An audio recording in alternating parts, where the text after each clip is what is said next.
So welcome once again after this quick break where I was doing this retouch when I was working on these layers between high frequency layer and low frequency layer, and as you can see I put this into the group which are called tones. And let's see how huge difference is that about the tones. As you can see, many people works just on the low frequency layer and high frequency layer, but the truth is the point is our work between these layers, how we can fix the tones, how much we can work with the tones, and as you can see the difference is huge. When I turn off this tone layer, as you can see the shape of the head seems a bit big, the head looks a bit big.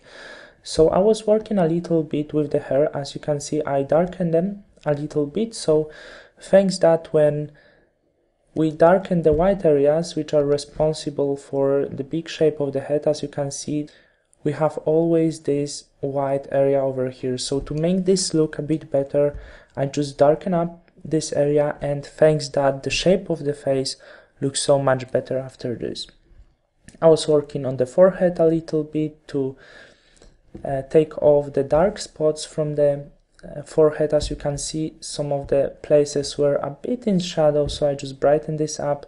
I was working with the eyes, as you can see over the area with makeup around this area. The makeup wasn't perfect, so I just work a little bit on this to make this shape very clear, to make the edges of this very right. So I'm going to show you how does it looks on this layer. As you can see it seems a bit messy maybe, however you can find the main points like nose. As you can see we just even out the skin on the nose, the colors over here, the eyes, and so it has some the points. It has the point that the shape is very right, as you can see.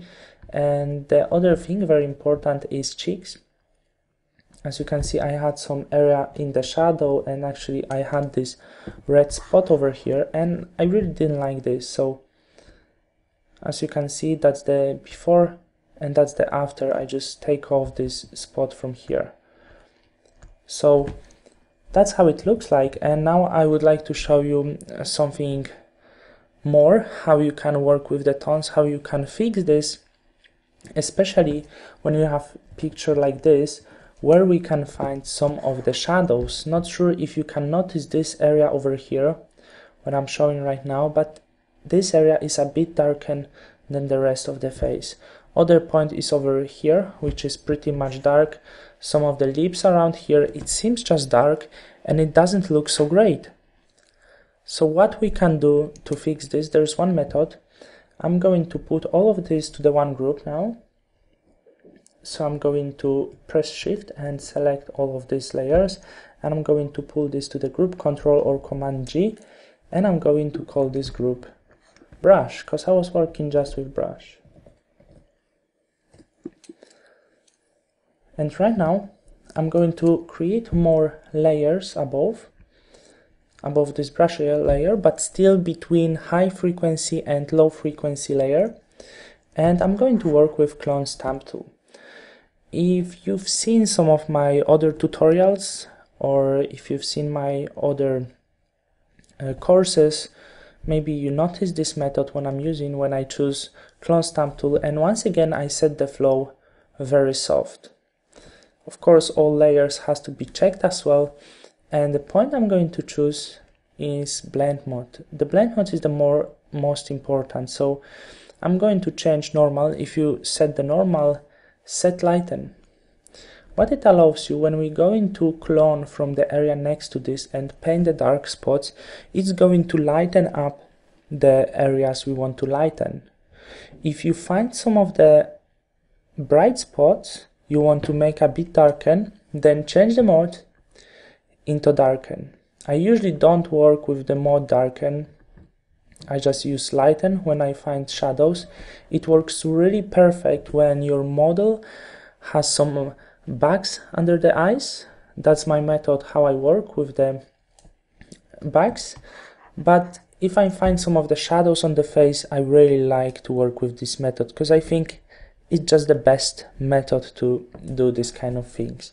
So I'm going to zoom this a bit more and I'm going to show you how does it work. I choose clone stamp tool and I'm going to take a clone from the quite bright area and then just going to paint over this dark spot. As you know, our flow is very soft, so that's why it's taking such a long time, but now we can probably see some soft result. And have a look. As you can see, that's on and that's off. The skin was a bit too dark. It's very difficult to notice this. Maybe once again when I zoom this, that's before, that's now. So I'm going to try once again when I make this brush a bit smaller, and remember, choose very bright color, and this time I'm going to paint a little bit here. And now you can notice a bit better because this area was really dark. So as you can see, this works really perfect for this kind of things. Of course, we have to be a bit more careful than before, a bit more careful than at the point when we were working with just a regular brush, and do this very slowly for the best result. And I'm going to create few more layers using the same method. So right now, as you can see, there is not that much work to do, so I'm just going to skip the point when I'm working on this, because it's just like 10 minutes of work when I'm going to brighten up some of the areas. Maybe I'm going to show you the next example how I'm doing this, something a bit different. Let's go over here. So once again, I'm just going to take a clone from this area. I'm going to make the brush a bit smaller and just paint over the area which is too dark. So it's very simple. You don't have to create that many layers, but I would recommend you to create few separate layers just in case if you would do any mistakes. So change is very soft. We can paint over as long as our effect will be really great. So as I said, there is no reason to do separate video for a speed up. So I'm going to do this small work with the lights. I'm going to brighten up the areas that are in shadow, and I'm going to talk to you once again in a bit about this and show you the result we've got.